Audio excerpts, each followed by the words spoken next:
Wapres berarti nggak boleh lagi dong ya namanya penyidik, relawan misalnya ya, yang melapor ya Prof ya? Ya, simpatisan. Simpatisan atau pencinta atau apapun lah istilahnya nggak bisa ya. Harus presiden dan wakil presiden langsung. Atau wakil presiden. Atau wakil presiden langsung. Orangnya langsung. Yes, Prof. Coba kita tunjukkan di layar mengenai satu kasus yang mungkin Anda pernah baca deh di tahun 2023 ya.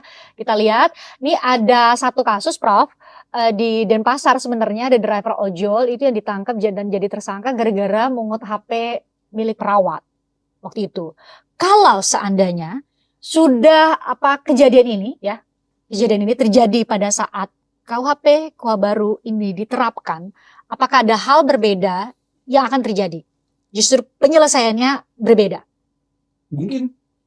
Kalau misalnya dilakukan secara restoratif, ada persetujuan korban, karena syarat utama dari restoratif itu persetujuan korban. Kalau korban itu tidak setuju, ya perkara proses lanjut. Tapi kalau dia setuju, lihat ancaman pidananya berapa lama. Oh, tidak lebih dari 5 tahun, boleh restoratif. Ternyata tidak lebih 5 tahun. Kedua dilihat, ini pelakunya residif atau bukan. Karena itu hanya untuk pertama kali melakukan tindak pidana. Itulah syarat-syarat. Dan ada pembatasan bahwa restoratif itu tidak boleh dilakukan terhadap kejahatan-kejahatan tertentu. Korupsi nggak boleh. Terorisme, crime, ya termasuk di dalamnya juga adalah tindak pidana kekerasan seksual.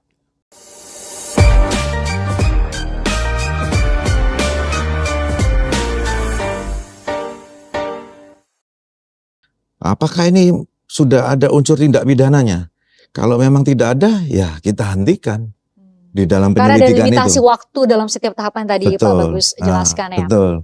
Kemudian kalau langkah-langkah kami dan KUHP maupun KUHAP, kami sudah melakukan sosialisasi terhadap 38 Polda, 534 Polres dan 4.200 Polsek. Itu baik secara online, kemudian kita sosialisasi terbuka, kita mengundang akademisi yang pembuatnya bagaimana, kemudian kita sudah mengumpulkan baik itu secara FGD, kemudian ada kick off, seminar, jadi bagaimana cara prakteknya KUHAP yang baru ini sudah kita lakukan, dan bukan hanya untuk penyidik, 470.000 anggota Polri harus paham KUHP dan KUHAP itu.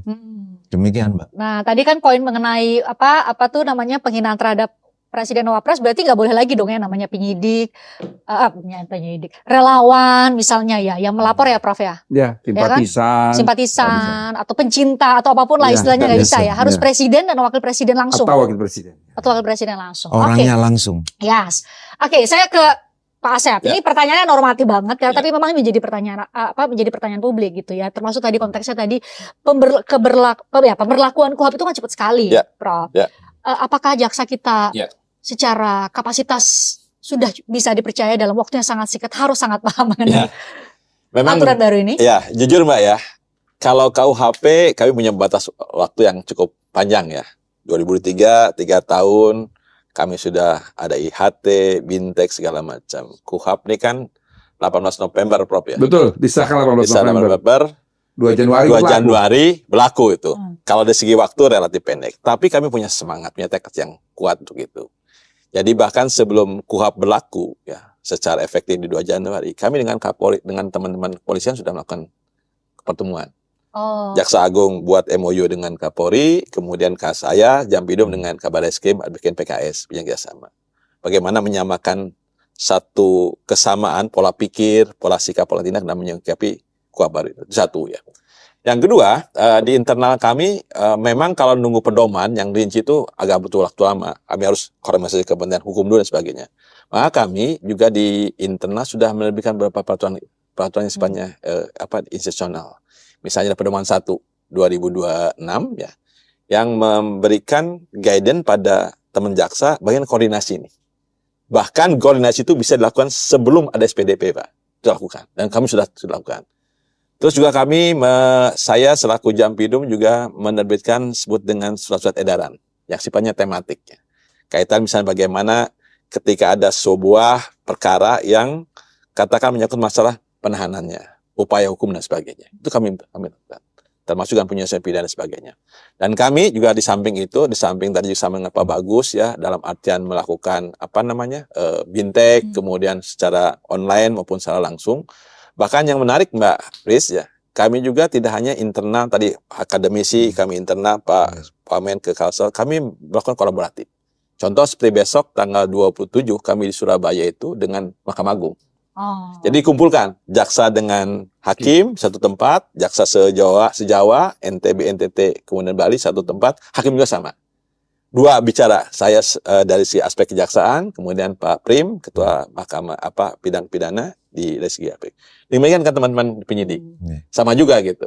Saya dari aspek kemudian jaksanya, teman penyidik, kemudian juga dari Baris Krim dari penyidiknya. Kalau bahasa anak kekinian menyamakan frekuensi ya. Pasti itu. Karena yang penting kan itu sebenarnya. Yes. Bagaimana kita menyamakan frekuensi, menyamakan pandangan, sikap tentang norma-norma yang ada di dalam KUHP dan KUHP baru ini.